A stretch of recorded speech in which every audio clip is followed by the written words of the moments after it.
Qismət əlim yaman qaçdın. Bir manat ver sürtdüm, mən də qət qırışdı. Ala sürt. Ver belə şeyin düşərmək. Şeydir, sən bugün... Bir manatımı qaytar. Nə bir manatı? Öncə vermədin mi? Yaxşı, bir manat mı zəhbət eləyəcək? Ancaq bir çay ver. Eləyəcəm. Qaytar. Bir manatı? Ha. Ola, saatı qaytar.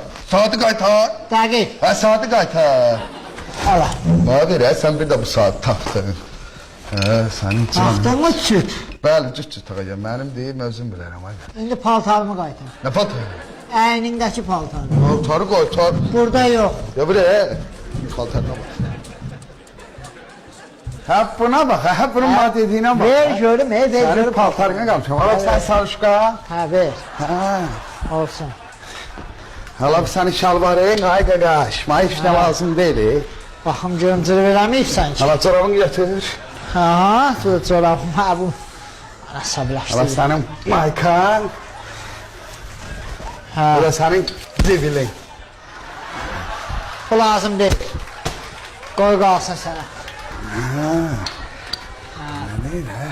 Ha, Elə verdin paltarsız qalacağım, ay dost.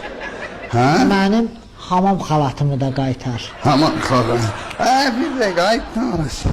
Hə. Tez elə. Hala qaqaş. Hala get, daha get. Aparım qoyum yerinə.